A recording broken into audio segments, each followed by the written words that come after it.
too much. I'll try and speed through.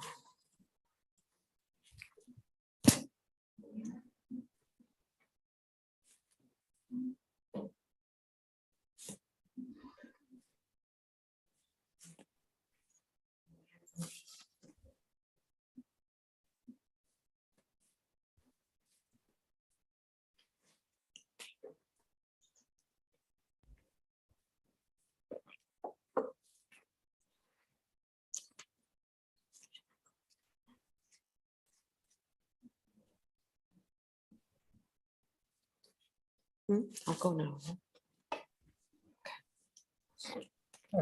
Hello, everyone, and welcome to this Sussex Development Lecture. A warm welcome to those in the room here at IDS this afternoon and to the many joining us online. My name is Lars Otto Naess, and I'm going to chair the event today, which is on the politics of climate change and uncertainty in India. And as you may have seen, the session today doubles as a launch event for a book by the same name, and which I've had the great privilege of contributing to. Best of all, the book is free of charge. You can see it here, but it's free of charge, open access online. And I believe there's a link in the program for today's event. The lead editor of the book and the project leader for the work it is based on is my IDS colleague here in the room. The microphone not working? Okay. Is it working? Better? Okay, sorry about that. I hope that's the end of the technical challenges we all have these days with the hybrid events. Does it work? Can they hear? Yeah, that's fine, yeah. Okay, great. So as I was saying, the lead editor of the book and the project leader for the work this is based on is my IDS colleague here in the room, Professor Lyla Mehta, who's also a visiting professor at the Norwegian University of Life Sciences. She will be joined by 6 other speakers online in India and in Norway. So I'd like to just briefly introduce them in the order of presentation. So first out, we have Shilpi Srivastava, who's a research fellow at IDS and currently on fieldwork in India. Then we have Hans Adam, who's a research scientist at the Norwegian University of Life Sciences.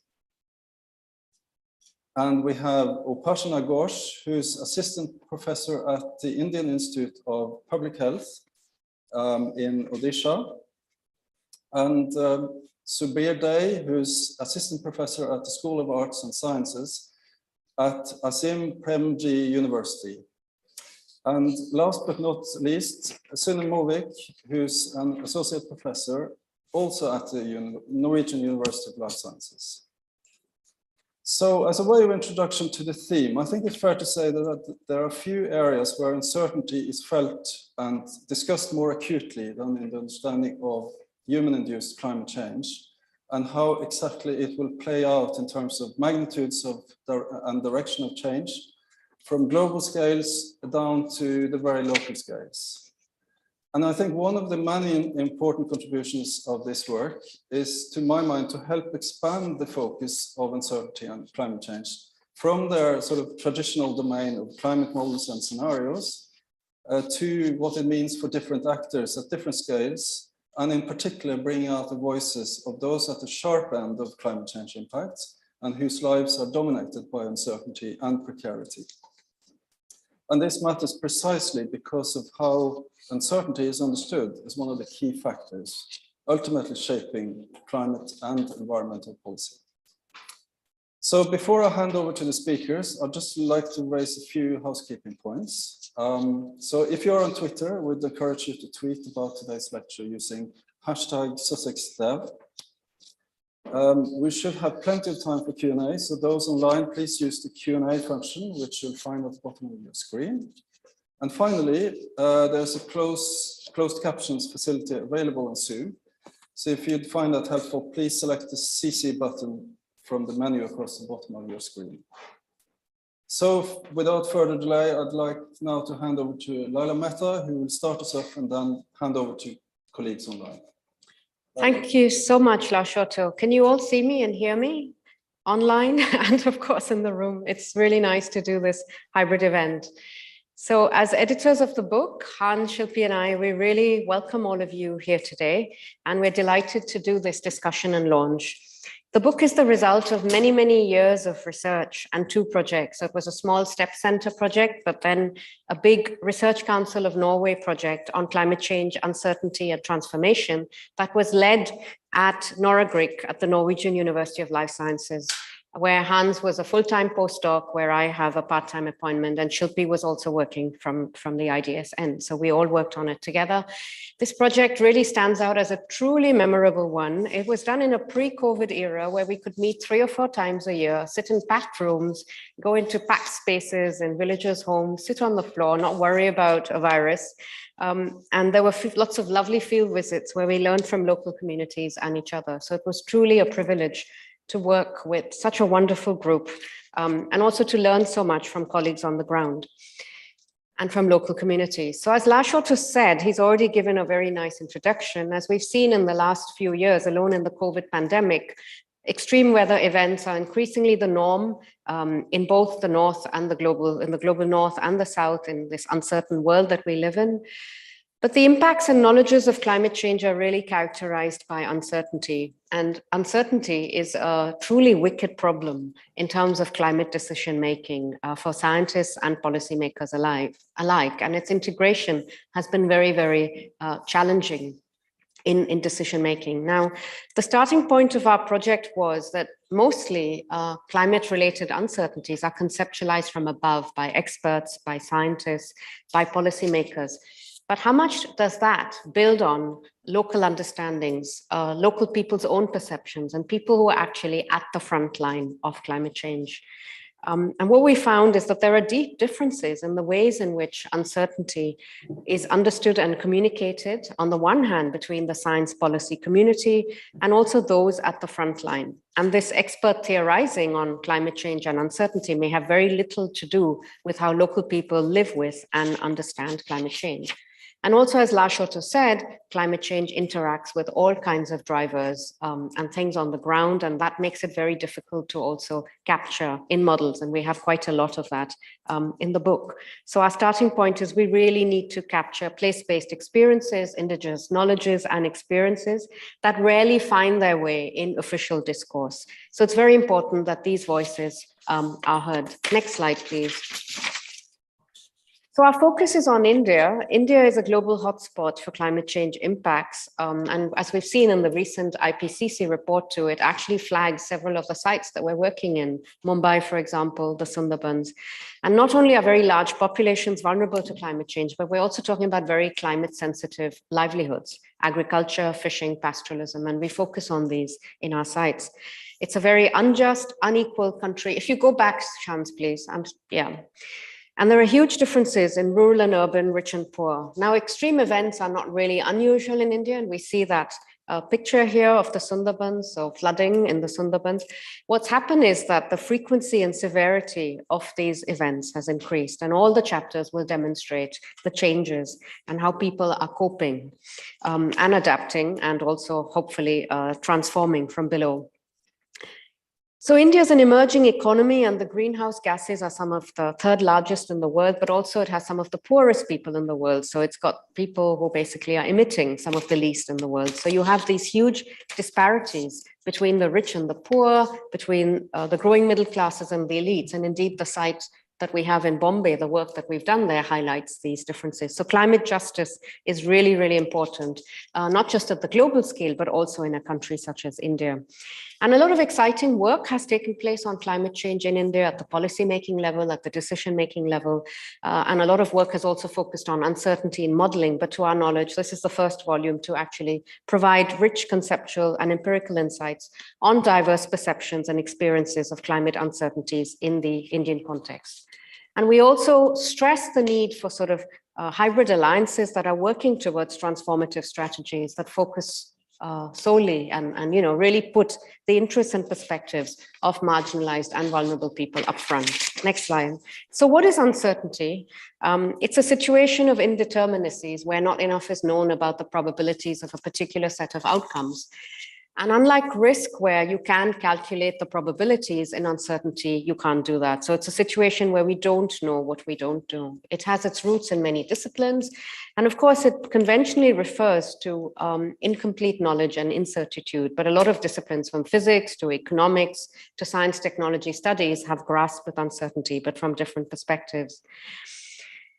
And I think, as we know from the science technology studies literature, official responses to uncertainty have been highly inadequate.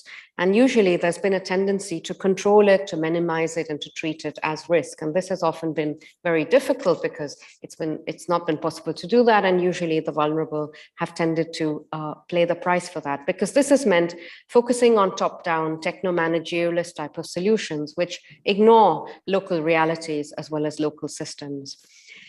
So obviously there's a huge tradition, both academic as well as practical, of living with uncertainty, where people adapt to a lot of seasonal changes and uncertainties. But what we find in our research, and the empirical studies will highlight that a lot of local people in climatically vulnerable environments are really struggling, because that's why climate change poses a kind of radical uncertainty. And we focus on that in the different cases. Next slide, please. So we distinguish between different dimensions of uncertainty: the erotoric or ontological, which is a high degree of variability, and disequilibrium dynamics. So this is ecological systems characterized by this variability and having unknown effects. Most of the work on uncertainty actually focuses on epistemic levels or knowledge uncertainties. So this is indeterminate knowledge about the changes and impacts. And finally, we found in our research, it's really, there's a wider political economy and unanticipated outcomes due to social political interventions and intersections. And these also cause uncertainties for local people. So uncertainties experienced differently by different social groups. And we found that really important to focus on that. Now, all these issues are mediated by power, politics, and it's really important to look at the role of culture and context.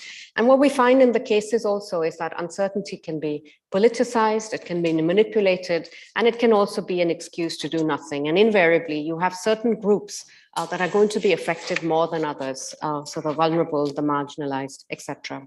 So they could be displacements, etc., can take place. So we move to the next slide, please. So this is a heuristic that we developed to look at these different domains and levels and experiences of uncertainty. Like every heuristic, obviously there are lots of overlaps between the two, and it just helps with analysis. But of course, different people can move across. So the above is what we refer to as the expert-driven knowledge or perceptions. So climate scientists, government officials, donors. This is a longer time frame, it's global, it's often national and regional levels. So this is the sort of scientific expert knowledge that tends to count. By contrast, and the big focus of our work has been on this below, where we're talking about different local people, differentiated by gender, by class, by ethnicity, by caste. And this is the everyday knowledge, the everyday encounters of weather and climate and its changes. And so we're looking at experiential, practical, indigenous perceptions and knowledges and experiences. And between the two, we have the middle, that's the role of the knowledge brokers, the intermediaries, the street level bureaucrats. They're often the translators across the two. And we find that very often, they are the advocates for the silenced group. Now, of course, these are all heterogeneous. There can be heterogeneity and people move across the domains. Next slide, please. It was a very exciting project because we really worked in an interdisciplinary team of anthropologists, sociologists, economists, historians, political scientists, and we used different diverse approaches and methods. So we used mixed methods. We focused on ethnographic research, which was really possible in those days, and I hope we'll come back to a time when we can do that. And we built on long durée experiences of many of the researchers. So I've been working on Kutch since the 1990s. Our colleagues in the Sundarbans have been, so we have been working there also for a long, long time. We experimented with different approaches like visual approaches and photo voice. So our colleague Shibaji Bose really enabled that to really try and tease out some of the invisible perspectives, but also, what is visible and not and why. And also providing cameras to local people at that time for the first time. And you see the old-fashioned camera because that's when it was when we started, before people were using their mobile phones. And then, of course, the more conventional approaches such as semi-structured interviews, key informant interviews, and we had some quantitative surveys too. I'm very happy that we actually had a historical lens and we built on archival research, and Subir will talk about that, and maybe Vinita Damodaran too, if she's in the audience, to really tease out the differences between the colonial and the post-colonial. Next slide, please. And a big part of what we were doing, because we were, next slide, Hans, we were trying to tease out the different understandings and domains of uncertainty, and to look at the knowledge gaps. So example, the limits of scientific models versus ground reality. So that's why it was really important to look at the science policy interface, the politics of translating and communicating uncertainty. So we had a lot of roundtables, and Synne will talk about that a little later. But I mean, this quote just highlights some of the struggles that often scientists had with ministers, with politicians, and this is something that is across the board. And before I hand over, I just want to just show you the different sites where we worked. Next slide, please. So we worked in 3 ecologically dynamic and different sites to capture different ecological contrasts, also contrasts between rural and urban. So we have the drylands in Western India of Kutch, and also coastal areas which are being radically transformed by industrialization, but currently also through the so-called green economy. We have the city of Bombay, India's maximum city, and Hans will talk about that, a coastal city, and the IPCC recently has highlighted the vulnerabilities. And then finally, we have the Sundarbans. So I hand over now to Shilpi.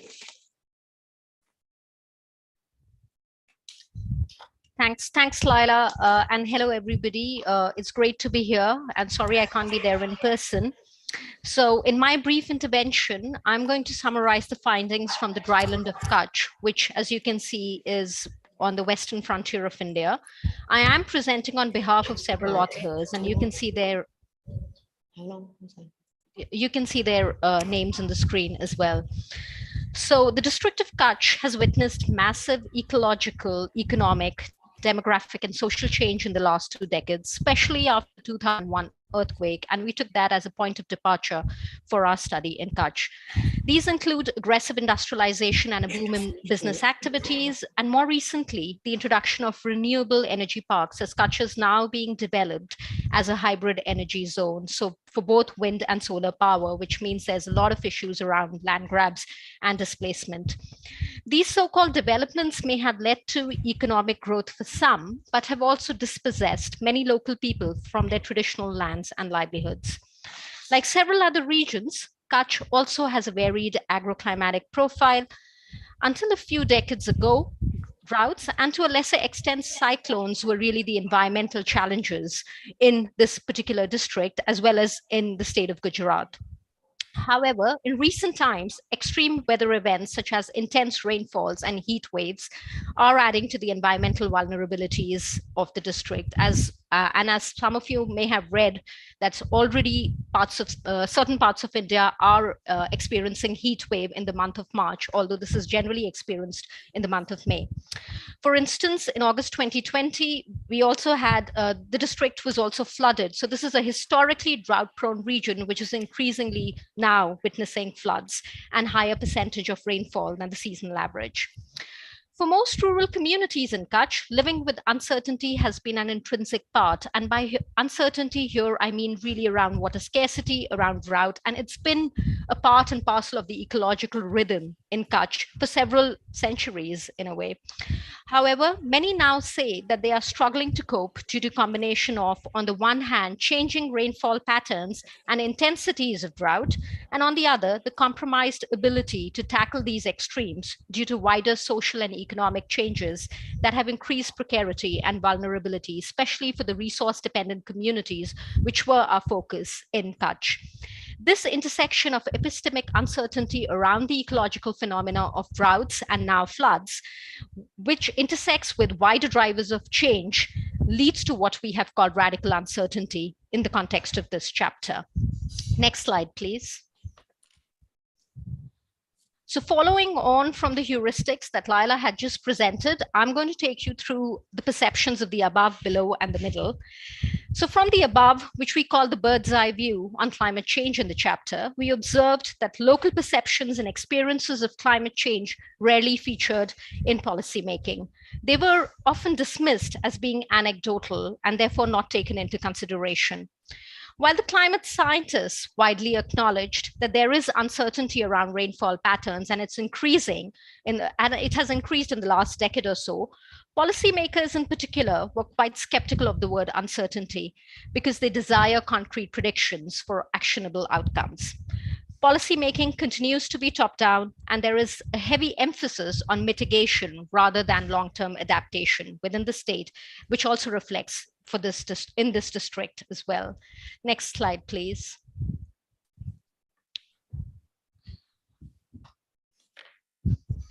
Hans, next slide. Thank you. Yes.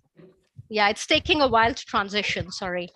By contrast from the below, which relates to the local communities that we interviewed, the fishers, the pastoralists, and the farmers, everyday practices and experiences around uncertainty are rarely conceptualized around climate change. Actually, they don't relate to a term like climate change, but that doesn't mean it doesn't exist.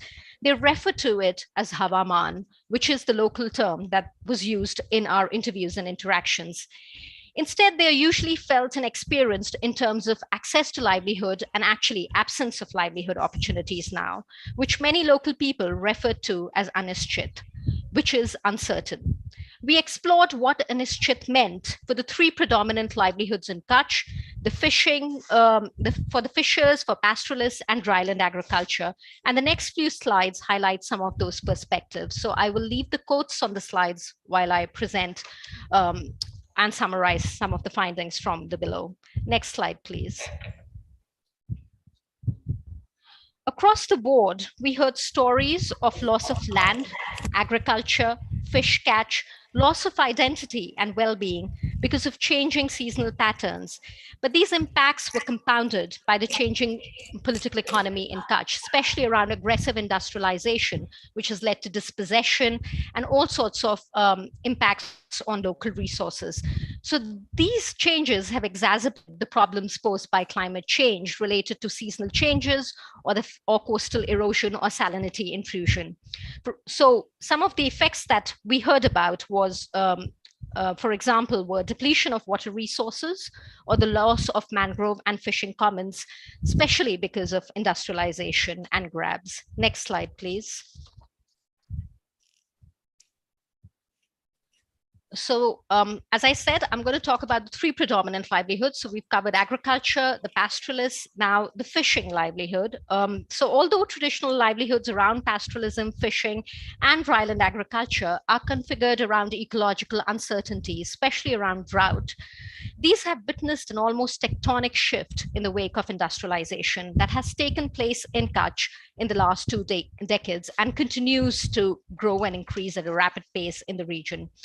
These livelihoods are also interdependent as uncertainty experienced in one livelihood cascades into the other. And we saw lots of those with fishing, agriculture, and pastoralism as well. So if there is a failure of crop, it leads to problems with fodder access, and then they have to buy fodder.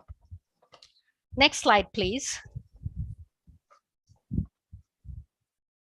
So the configuration and nature of the middle is also shaped by this changing landscape in the region, especially around industrialization and the different power centers which it has thrown up. The middle comprises various civil society organizations that are working with the state, the corporate actors, and local communities. They act as intermediaries when these local communities are tied in relationships of dependency or patronage, either with the state or especially with corporates, now with corporate social responsibility projects, which are quite a few in Kutch and increasingly becoming quite prominent and replacing the state. These relationships, however, are ridden with tensions and contradictions. And as one of the interviewees had noted, the middle is also quite heterogeneous and disunited. So while there are examples where the middle may have aided and actually aggravated the situation of denudation and degradation and dispossession, there are also new alliances emerging which seek to challenge these incumbent regimes around, and some of these are around pastoral initiatives, revival of dryland agriculture, etc. These initiatives demonstrate the beginning of unruly political realignments, and we are studying some of these as initiatives that could potentially foster pathways to social transformation, something we are also currently exploring in our ongoing research. So from Kutch, we'll now move over to Mumbai and hand over to Hans now. Thank you. Thank you very much, Shilpi and Lyla, for introducing today's book. And it has indeed been a great pleasure to work with this entire group over so many years to bring out some of this rich empirical work at such an important time and juncture. And it's also a pleasure to have to see so many participants. In fact, given the time zone differences and the late hours in from some of the places where you joined from. So now from dryland Kutch, we'll be moving to a very different landscape, that is urban Mumbai. And this is a chapter that was co-authored by my colleagues, Synne, Movik, Parthasarathi, Alanka, and Sinarianan, and Lyla. And Mumbai is, of course, an urban landscape that is very rapidly changing.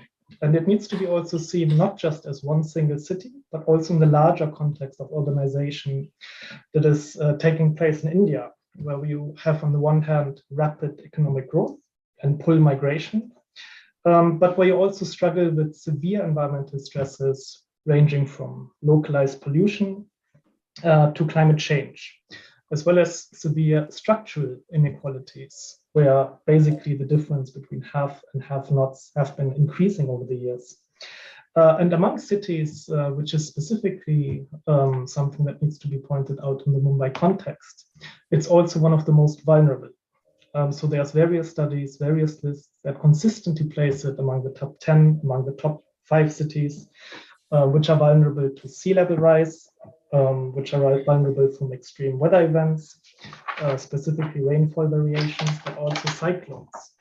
And given the trend over the last 2 decades, one can certainly talk also of the anvil of a new normal, where radical uncertainties that the city has not experienced before are becoming part of the new normal. So for instance, Mumbai experienced several close shaves with some cyclones and some with direct impact over the last decade, which used to be maybe 1 in 30 or 1 in 50 or 1 in 100-year events.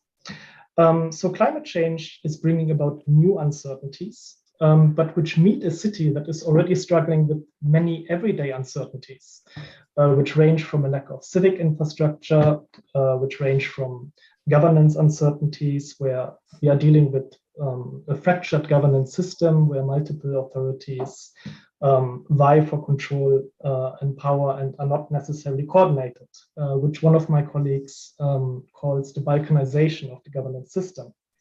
And at the same time, it's also a city where there's very, very stark structural inequalities that also flow into these different narratives of uncertainty.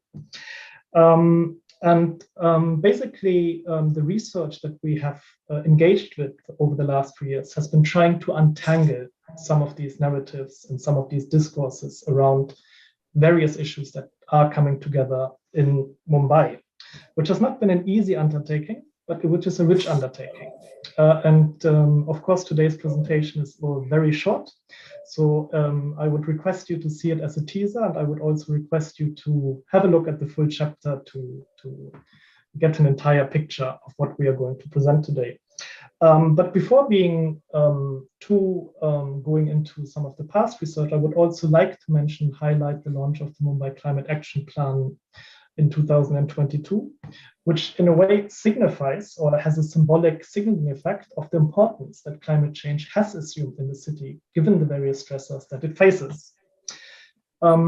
Yes, so when we come, for instance, to the perceptions of the below, which is ordinary people, and the study sites which we visited, which have been mostly along the Mehta River, which is one of the main drainage channels of Mumbai, and also also where some of the lower income areas are located.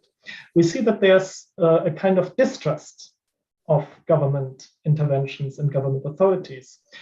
So one of the main flood events, or the most catastrophic flood event, in fact, in urban India in 2005. Some of the respondents mentioned that in 2005 we saw flooding and we saw the police running away, shouting for others to follow us. And this was disaster warning at the time. So there was a great deal of a sudden shock, unexpected event, which dented the trust in government, in the governance system.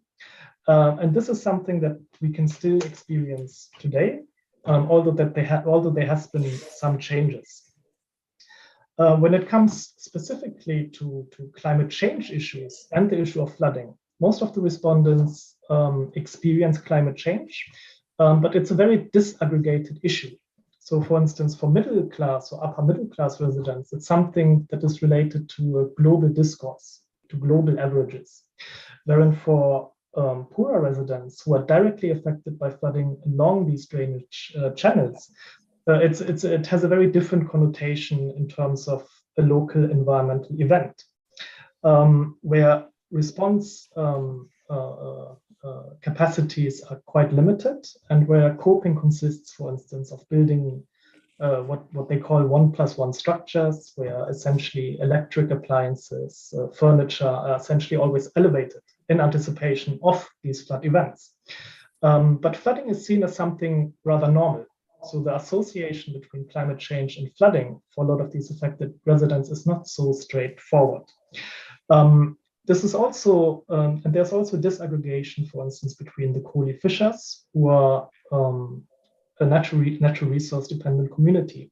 So for them, since they're dealing with the ocean and with the fishing in a more direct way, they feel that there has been quite a lot of environmental changes from the previous generations, which in a way obviates traditional knowledge systems on which they have relied on, signaling, again, a new radical uncertainty for them.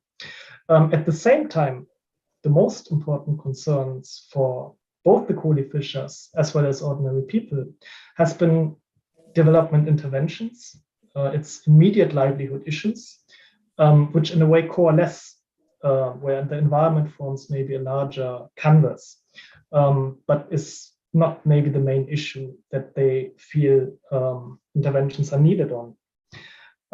When it comes to more specific issue of adaptation from the state side, one of the greatest fears, which ties in with the structural inequality of the city, is the fear of displacement. So essentially, in response, for instance, to the 2005 flood event, there has been major interventions that have been coalescing around building walls, having structural interventions, but which have not really been seen as very successful by the local people who are affected. So essentially what these structural interventions have done is they created new sources of uncertainty where some colonies are better protected, but new sources of flooding emerge further downstream. So these are some of the issues, for instance, fears essentially, where climate change and social justice issues become tied together. Because some of the proposals to make the city flood-proof involve displacing residents along the drainage channels. When it comes to the middle, climate change is seen as a very, very key issue by all of the respondents that we have, in fact, interviewed. And flooding is also seen as something normal, simply given the history of reclamation and the location of the city. So it's not something that is very surprising. However, when it comes to the interventions and the responses to flooding and climate change, people have been mostly very, very skeptical. So in here, when we talk about governance, the governance system itself emerges as a source of uncertainty, not as something that actually addresses some of these climate uncertainties. It's simply because there's very, very specific governance structures with the MMRDA, which is a larger regional authority, the BMC, for instance, fighting over control of resources and not being very clear about a cohesive plan. And similarly, and this needs to be also seen in the context of before the Mumbai Action Plan on Climate Change was launched, many or most respondents mentioned that the government planning is not pro-poor, it's not pro-environment, and it doesn't necessarily deal with the long-term impacts of what climate change is about to do in Mumbai. So some even advocated the relocation of certain low-lying parts of the city further eastwards, given that sea level rises are going to affect the city and probably drown some parts of the city, leading to more flooding and displacement. And similarly, many of the environmentalists specifically stress the role of money power, the real estate mafia in this context, where participatory processes are sidelined, but where the shots are essentially called by others, by the private or corporate sector sometimes, but specifically by the real estate sector.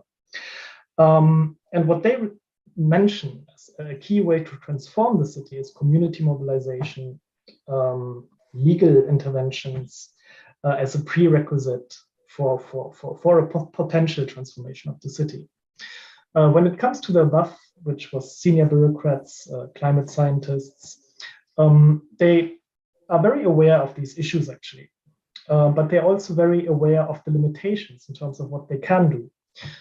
So in Mumbai, essentially, when it comes to flooding and extreme weather events, there has been a substantial improvement in response mechanisms, coping mechanisms, especially because there's a lot of political pressure, maybe in a good way.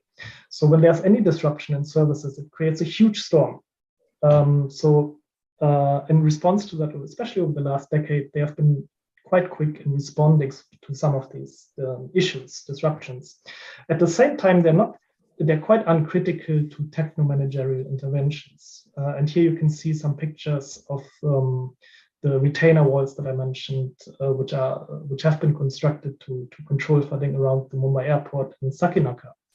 And what they often say is that we don't need soft solutions for hard problems. Hard solutions are required, but they often involve losses and displacement of poorer people in vulnerable localities.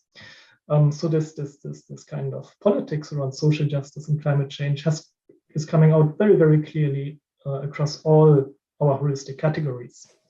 And at the same time, again, coping capacities have to a certain degree improved, but new hotspots, new sources of uncertainty are also emerging. So just to conclude, there is certainly a new normal which the city has to deal with, which has emerged. Flooding events, which once were deemed to be 1 in 100 or 1 in 1,000 year events, are becoming chronic, very regularized. And at the same time, climate change related uncertainties are very much intermeshed and revolve around other development concerns, everyday development concerns, and can't readily be disaggregated. And the visions of transformation in the city are very much anchored in a political economy that is quite exclusionary, sometimes inequitous, and where there's much, much more dialogue and understanding also on the knowledge systems required in a planning context. And one of the key things that is maybe changing, but which has not been part of urban planning processes, is that environmental and climate variables have been sidelined. And the larger issue then is about reimagining Mumbai as a city for the people that incorporates ecological, cultural, and social justice issues. Yes, and I will just end there. I know I've been slightly over time. Thank you so much.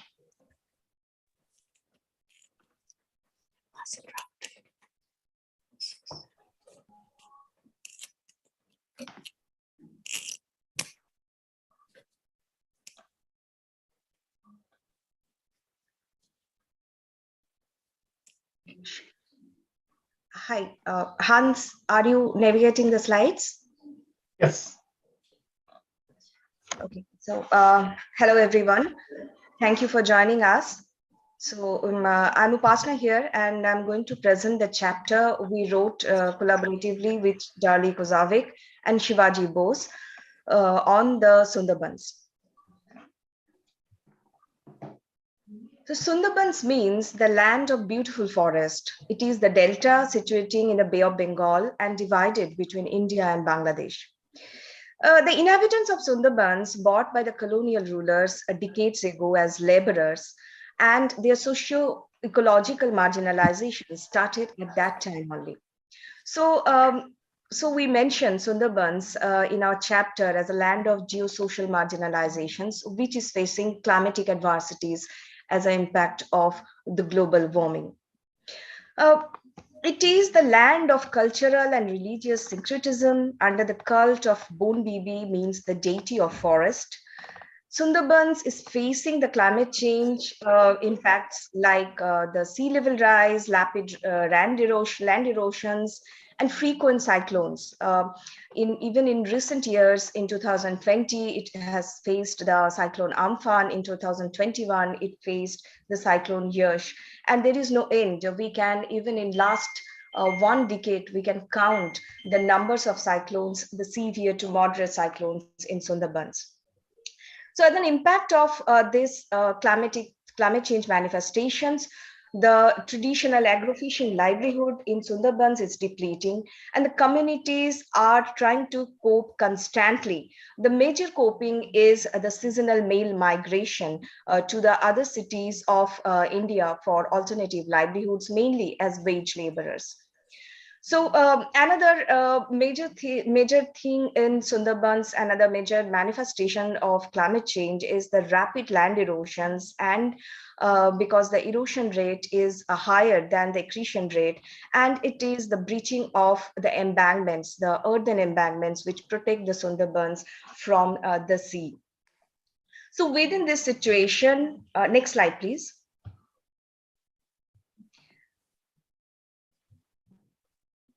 So within the situations, we have tried to understood that what the above, middle, and below, how they perceive the climate change impacts in the Sundarbans and how they are response. So for the above means the policymakers, scientists, and the big donor agencies, the global development partners. So all we consider them as above, and we found that they have a kind of uncertain knowledge about the climate change impacts in the local with the local nuances, and hence making the uncertain policies and programs regarding the climate change in the Sundarbans. Mostly because there is a science policy disconnect, and even the scientific community are also divided whether to make the community resilience or to conserve the biodiversity first, whether to move the entire population, 5 million populations, to other place, or to make them resilience to stay there. The main focus of the above, the policymakers and the scientists also to some extent, is to create a climate modeling or develop the infrastructure and focus on the disaster risk reduction. Definitely that is important aspects, but there is a lack of there is a lack of long-term climate change adaptation planning. So, and another major issue that the aboves are facing within themselves, that is that whom to connect and why to connect between themselves. So there is the network uncertainty, which is again making the policy making very uncertain regarding the Sundarbans. And we see a lot of policy repetitions, like the one of the ministry, one of the development authority, one now just planning to going to be a district. So this type of policy repetitions we found in the context of Sundarbans policy making. Next slide, please.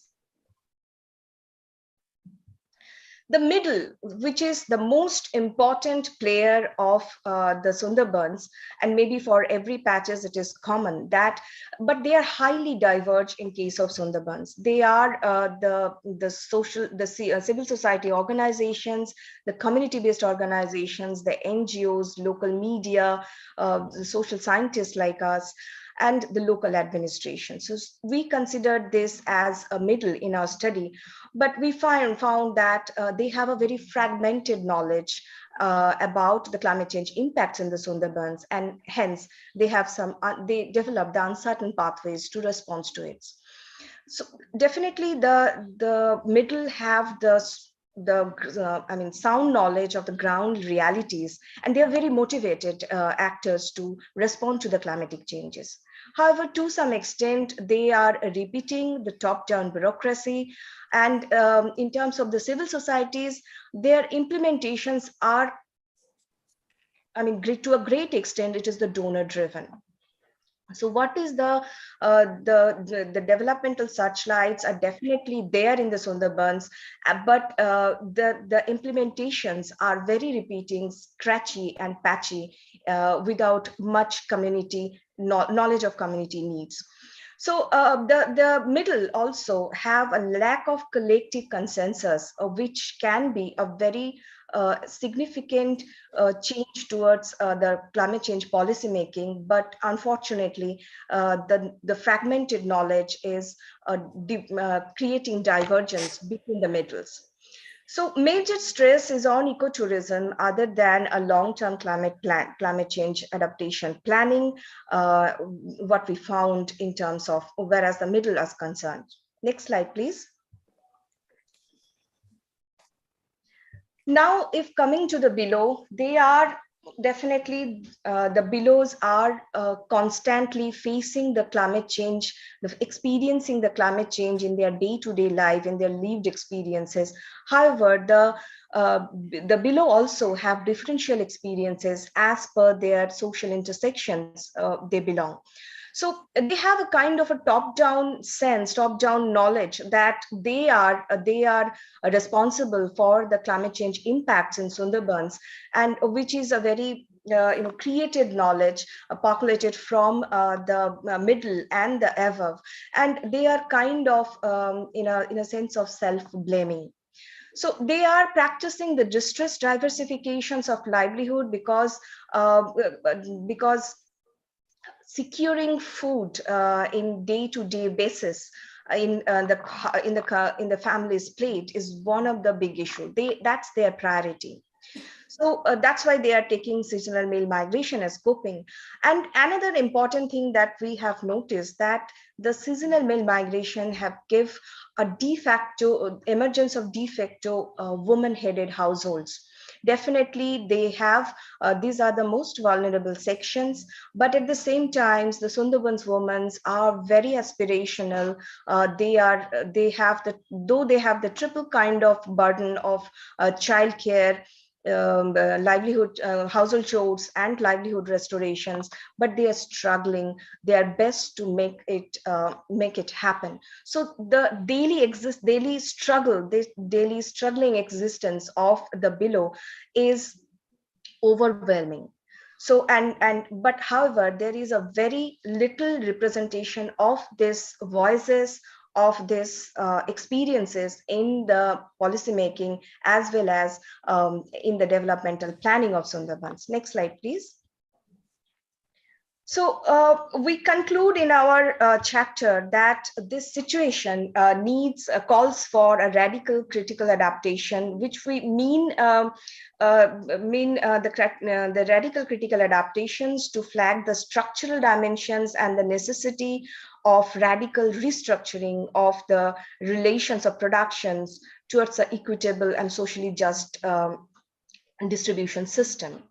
The vulnerabilities and uncertainties of the Sundarbans emerged not merely from an externally imposed climatic threat, but primarily from the historical, political, economic, and institutional power relations, which endangered and differentiated experiences and responses to the climate change.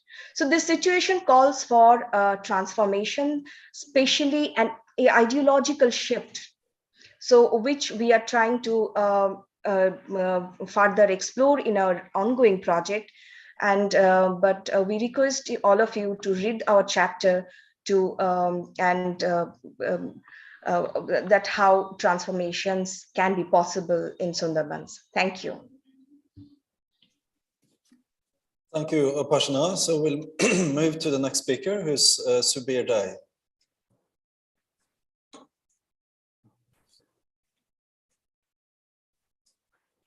Good evening, everyone.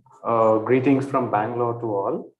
I'm immensely pleased and grateful to have been part of the project and this book here. I cannot imagine being here without the support and mentorship of my co-authors, as you see on the screen, Professor Vinita Damodaran and Professor Rohan D'Souza.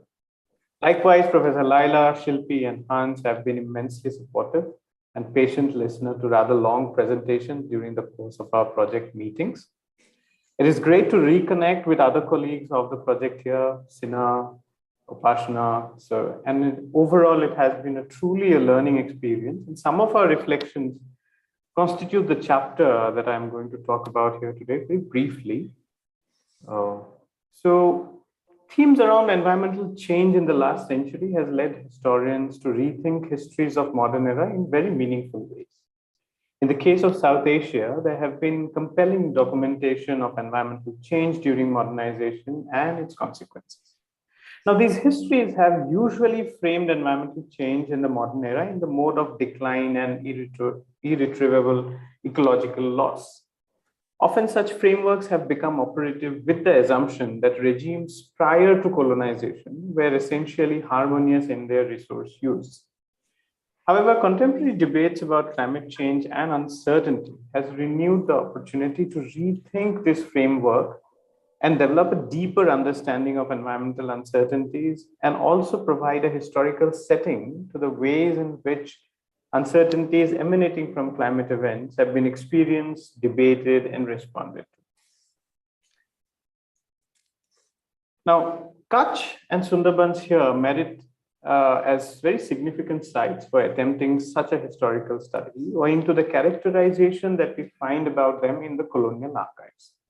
Given the extreme events that the company administration, by that company I mean the East India Company at that point of time, witnessed in these very spaces, for instance, the earthquake of Kutch in 1819, this is the very year Kutch was actually formally taken over and made into a princely state by the East India Company, and then periodic cyclones in Sundarbans.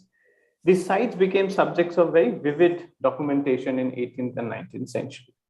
Now here our effort was to read these narratives against the grain and interrogate the framework within which statistical information about these spaces was organized. So sources ranging from log entries of ships, travelogues, administration reports, land revenue records, newspaper reports, reports submitted to research societies in England were consulted in order to trace the trajectories of events and processes that unfolded to respond to different climate events. In course of our study, we came across that Kutch and Sundarbans came to be identified and subsequently defined primarily as marginal environments in sharp contrast to other colonial provinces. While extreme events was the main feature of such characterization, the itinerancy of the population, pastoral groups, seasonal cultivators, fisherfolk communities, salt makers, they also became part of such documentation and such characterization. Subsequently, when it came to the governance of these spaces, normalizing initiatives such as regular cultivation, port development, reclamation of forests for timber and agriculture were introduced. While the actors above within the host society, the zamindars, the landlords, the ruling class, had found common cause with such initiatives of the colonial administration, responses from certain other groups could be roughly, which correspond to the category of middle and below, were varied and often provided a source of anxiety for colonial administration, which compounded the problem because on one hand, it was difficult to predict who is settling where, what are they, working on, how they can be obedient revenue yielding colonial subjects. And it was compounded further by these spaces offering the difficulty to predict environmental uncertainties as well. For instance, pastoralist groups, seasonal cultivators in Kutch, had developed a wide range of strategies to meet their livelihoods that involved seasonal migration to neighboring provinces. This was perceived by officials largely as a measure only during distress years. Therefore, their hesitancy and resistance to regular cultivation was misread as an unwillingness to improve their standards of living. The itinerant tendency, the constant moving tendency, not settling at one particular place, this very thing, was also similarly frustrating in the case of Sundarbans for colonial officials and also for capitalist perspectives. Here, I would like to, Hans, could you change the slide a bit? Yeah. So, peasant population in all districts around Sundarbans operated through a wide portfolio of livelihood measures, through collective organization of harnessing resources, ranging from livestock, fishing, wood cutting, honey collecting, and agriculture. Such subsistence cultures were quite at variance with colonial imagination that sought to tap the full potential of silt-laden soil under the forest. Hans, change the slide. Yeah, so I just briefly take a moment to see. So these are some of the records and some of the kind of impressions that you can see coming out of the archive, basically given in administration reports with regard to Kutch. Often the characterization is an absence of what appears to be, should be there, like regular cultivation under, it's not there. So, movement of cultivators from one place to another, pastoralist group. So that is understood as a place where, okay, this province is then dependent on supplies for grain from Synne. So this particular, yeah. So Hans, change of the slides.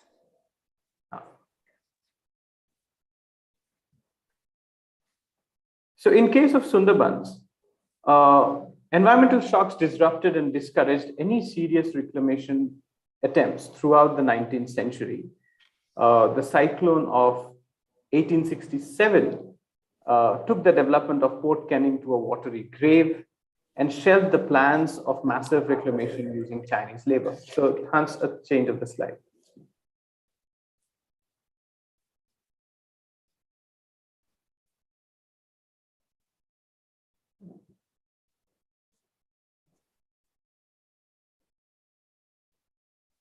Yeah. So you can see one of the very ambitious schemes that was taken over, which did not happen because of the cyclone of 1867. The systematic reclamation for agricultural settlements began only with the embankment as a mitigating tool against flooding, erosion, and salination, and which has now, as you can see from Upasona's presentation, has its own incarnation in the post-independent period, which is with its fair share of problems, issues, and concerns. Now, starting the documentation and documenting these settlement practices of the colonial administration in these two spaces brought home very clearly the colonial inheritance of the questions around resources in contemporary period. Having thus examined the archival record, we also argue in the paper that the varied response, particularly of subsistence culture to normalizing initiatives of colonial governance, can be very insightful in thinking mitigation and response strategies to environmental uncertainties in the present. Thank you.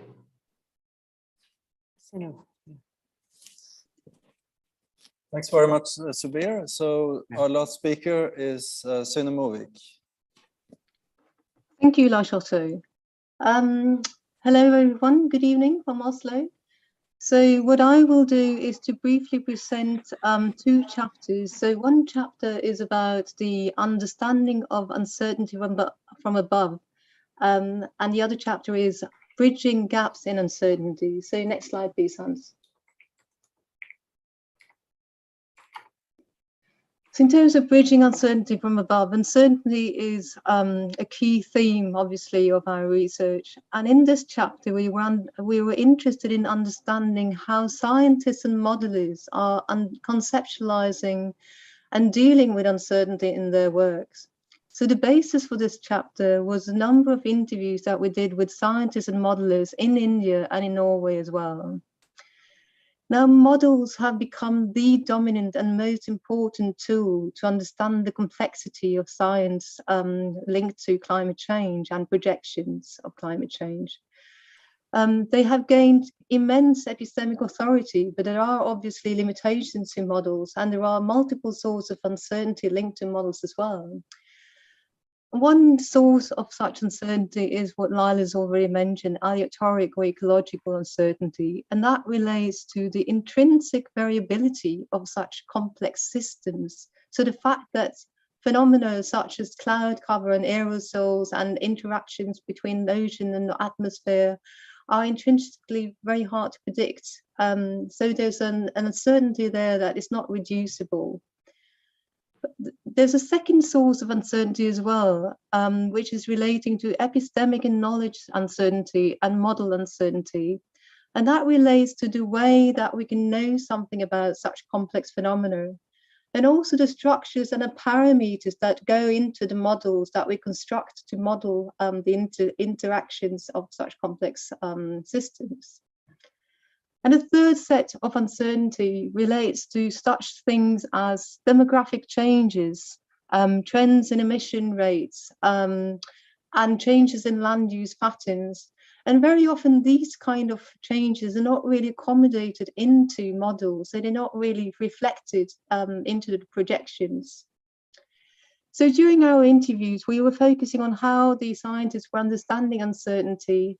And two fudge factors came out as being particularly challenging for a lot of modelers, and those were relating to aerosols and cloud cover as having very high degrees of both aleatoric and epistemic uncertainty. So that was kind of mentioned several times. But there were other issues coming out as well, linked to spatial and temporal dimensions of models. So the thing is that there is a globalizing instinct in climate change models. So there is this notion that the global circulation models are, they derive from vast amounts of data because the global climate system is global in nature. And that also means that there are challenges related to downscaling. So for instance, downscaling to model regional phenomena such as the Indian monsoon is extremely difficult. And many of the scientists that we interviewed were saying that this phenomenon is not really well known, it's not really well understood, and it's really challenging to model it. And likewise, to try to scale down to lower spatial scales to capture the massive variability in rainfall patterns, both in spatial and temporal terms, that occur in semi-arid areas such as Kutch, for instance, is something that the current models are not really able to capture. So there is a degree of generalization and abstraction in modeling that is somehow quite distant from the everyday risks and uncertainties that people are experiencing in terms of living with climate change effects and living with the impacts of variability in climate change.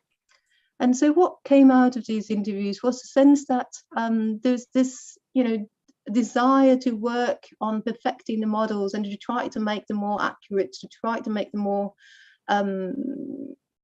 amenable to predictability and to make projections more accurate as well.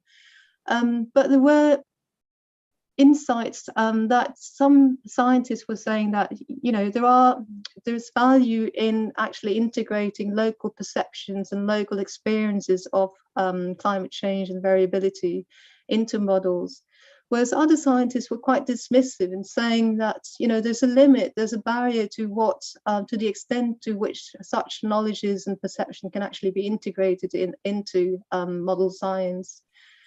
And while there are barriers to such integration, while there's obviously difficult to integrate local knowledge, there is a sense that we need to move from the quite abstract and general level of modeling to try to create a greater closeness and to make models more relevant for the everyday experiences that people have, that the examples from the research sites have given ample evidence of. So next slide, please.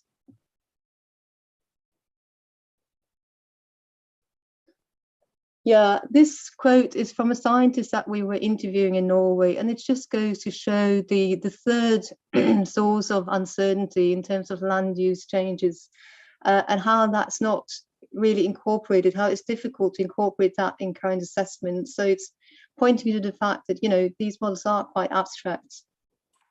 Next slide, please. And then there's another quote here from an Indian scientist, which again emphasizes the point I was making about the difficulties in terms of downscaling systems that are modeling regional phenomena such as the Indian monsoon. Next slide, please.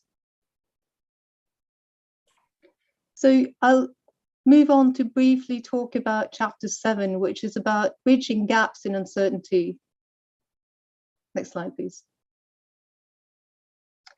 So basically, the whole theme of the research that we were doing is to try to bring together the local perspective and experience of people living with climate change, and to try to bridge these experiences and to build bridges with the expert and understandings.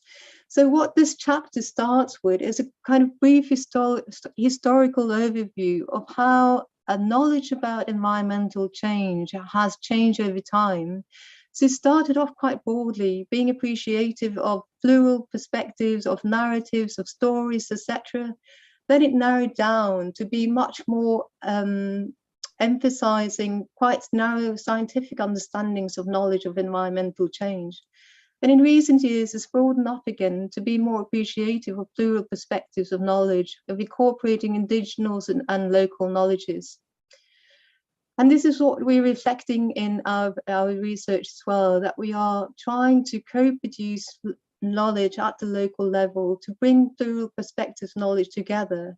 Because as I was mentioning in the previous slide, in the climate science, there has been a sort of an opposite tendency. So there's been a tendency from moving towards a human-centered view of climate change to a much more tendencies towards abstraction and generalizations. And this is what we're trying to address by bringing in the local perspective much more firmly and making them the center of attention. So that is why co-production has been a key theme throughout, and that has come out during the presentations on the research sites in the Kutch, in Sundarbans and in Mumbai.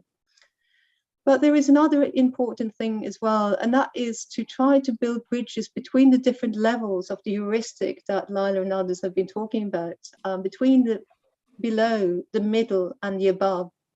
And in order to do that, we organized several roundtables in the research sites. So we organized 3 roundtables in India and also a roundtable in Oslo. And these roundtables, we sought to bring together representatives from different actors or different institutions across the above, the middle and the below. So we're inviting representatives from the NGO sector, scientists, policymakers, representatives from the below, etc. And the nature of these roundtables were obviously very much dependent on the context in which they were organized. So the makeup of the roundtables were very much influenced by the research sites in which they were organized. And these roundtables were arenas that we were trying to bring together people that are very often quite siloed and quite, remote from different, from other perspectives. So the idea was that even though these are not silver bullets, they are power-laden spaces with lots of vested interest, they are still quite useful arenas for bringing together different perspectives, for gaining insights into how local people experience climate change, and also to gain insights into other perspectives from other disciplines, from other sectoral areas are thinking about uncertainty and climate change. And in that sense, it was a really valuable experience. And I think we all learned a lot from these roundtables and the kind of insights that was generated through them. So while not a silver bullet, as I was saying, I still think that the experiences of these roundtables are quite valuable in generating a conversation and trying to bridge the gaps in climate change uncertainty. So thanks very much. And I'll hand over to Lyla now. Thank you so much. So there's a lot thank you for being an amazing audience too. So just in the final chapter, we try to bring it all together, and I can't attempt to conclude, but I think what we've tried to do in this book is to just highlight the different domains and practices around uncertainty, contributing to a strong critical social science perspective and the importance of that, and the need to really bring that in mainstream climate debates. We spoke about the importance of embracing uncertainty rather than attempting to control it or tame it, but obviously looking at the politics around that too. We distinguish between the above, middle, and below, and I think all the cases really highlighted that, but it's fair to say that, you know, there's lots of power differentials between these, and the above, at least in the Indian context, is still really not actually embracing the local level or trying to build on the local experiential aspects. So we end with the plea for the need for greater hybrid perspectives for pluralizing the debate and co-production, which will alter the kind of homogenizing modernist frame. And also these kind of multiple plural perspectives can produce both new knowledges and social orders. And, you know, obviously power relations, gender, social justice, and the need to strive for climate justice are really at the center of our project. Next slide, please. So it's been a bit of a whistle-stop tour. Please download the book, give us feedback, review it, criticize us. And finally, you know, some of the questions that we are raising around transformation is something we're looking at in the Tapestry project. So we're really looking at bottom-up processes of transformation with transformative and different alliances of people, really to try and bring up sort of transformations to sustainability that are socially just and can, you know, promote climate justice. Thanks a lot. Thanks everyone for very rich presentations, and I know only too well how difficult it is to summarize something in a very short time, and you all did very well. Thank you. So shall we do a round of applause for those who are in the room? And a reminder to those online to post questions in the chat or the Q&A. We can't, unfortunately, your speakers are disabled, so we can't get you to speak, but if you can post questions, please, and we'll read them out. Thank you. So we can open for questions also. Anybody in the room would like to ask a question? If you can, we can start with that. If you could go up to you'll have to go up to the microphone, I'm afraid, in these COVID times still. And if you could state your name and where you're from briefly.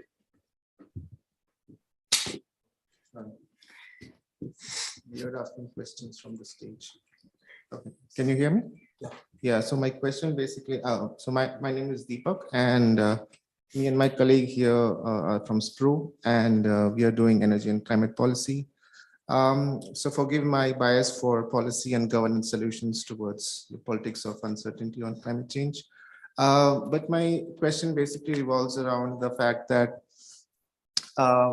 considering that India has such an elaborate devolved governance system, in your research, have you come across stories, perspectives where these kind of devolved structures, participatory bodies, were used as a tool to close the gap in the science policy interface or the knowledge gaps?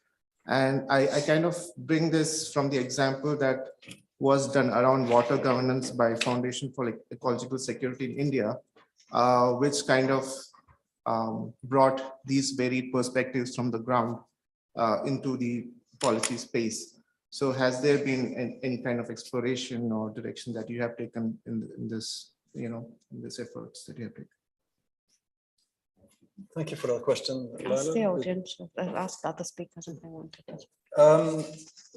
Do any of the speakers want to respond to that, or was there a question to a particular, or was it to the whole panel? I mean, somewhere, Kutch would be more pertinent. Kutch, yeah, please, Shilpi. I mean, I can reply too, but Shilpi, go ahead. Yeah, thanks, Deepak, for that question.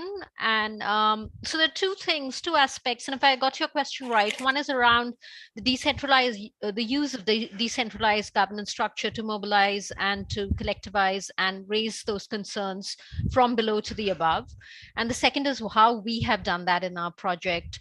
So the first part is that I have to admit that in the sites where we worked, we did engage with panchayat leaders, we did engage with other organizations which were working at the local level, but as we've also showcased across the sites, it's siloed. The above, middle, and below operate in silos in a way. So while there are some bridges in between, so you would have the sarpanch of a particular village communicating some of the issues and challenges, but it doesn't really go to the above.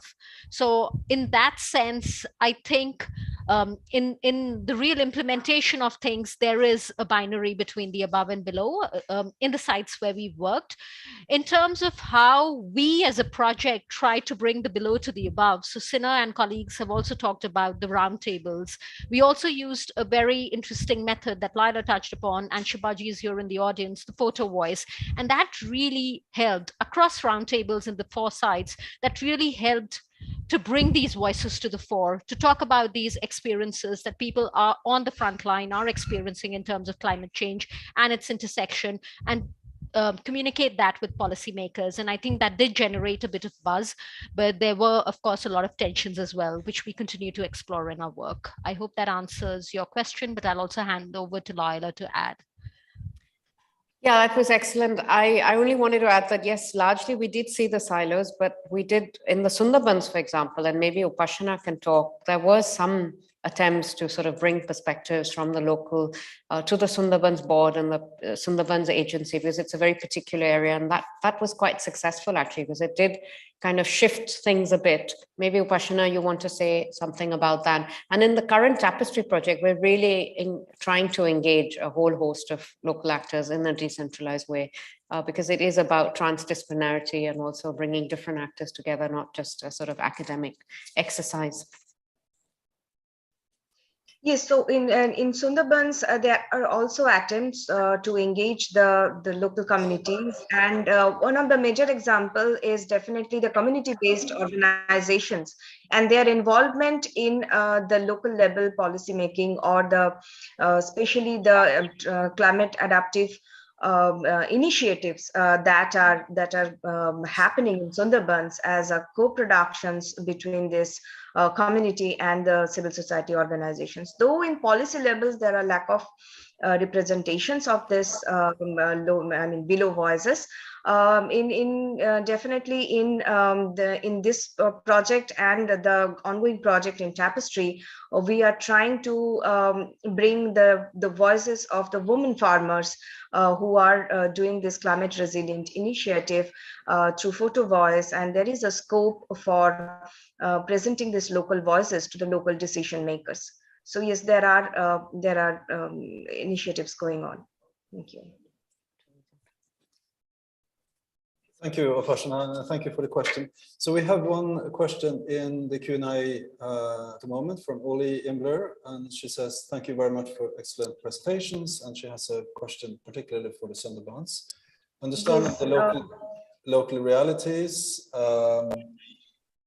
versus donor-driven climate change initiatives, I would like to ask if you could further comment on any transboundary cooperation between Indians and Bangladeshis with regards to climate change adaptation, top-down, bottom-up, or horizontal. So that's quite a big question. Upasona, do you want to give it a try? Yeah, I was actually typing the answer. Yes. I was actually typing, but yes, thanks for this question. So this is a more, this is a most awaited thing that we are looking forward. That's one day it will be possible to have a transboundary platform where we can discuss the learning. So there are formal and informal platforms where there are discussions between to discuss the initiatives, climatic initiatives. But however, there are little learning about the climate change adaptations for Sundarbans as an unified region. So specifically in our ongoing project, we are trying to push the researchers from India and Bangladesh, the media, the policymakers, to discuss during the roundtables about how we can think Sundarbans beyond the boundaries, and how Sundarbans can be understand through a transformative lens. But definitely there is a long way to go, because there is a lack of formal attempt from both the countries.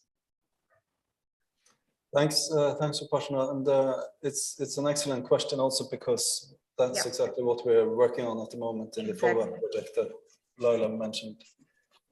Thank you for that. So, any more questions from the audience in the room, or anybody online? Yes, we have a question from Partha. What are the methodological challenges of studying and understanding the politics of uncertainty? And second part of that, does transdisciplinary research complicate or clarify our comprehension of uncertainty? So I don't know who of the panel wants to tackle that. Lyla, do you want to have a go? Yeah, or somebody else, Hans, or well, Partha should answer that question himself, actually. Well, we can't have his voice, so that's a great question. I think it means digging deep and diving and really probing. So that's really good. You do unearth complexity, that's true. But without that, I don't think you can be true to it. So, and obviously the transdisciplinary engagement is really important, because you need different actors to work together. You need to work in an interdisciplinary way, in a multidisciplinary way, academics, and NGOs, community-based organizations. People need to come together. Obviously, there are challenges, in terms of the lens, where you're coming from. People might have different understandings. There are power relations, and we need to be vigilant of them. So academics need to be mindful of their privilege, not always, sometimes, and policymakers also need to be mindful about privilege. So I guess there are lots of challenges. It's quite a journey, but it's a journey worth taking, I would say. And obviously, you will have policymakers who say, oh, everything is so complex. We want it to be simple.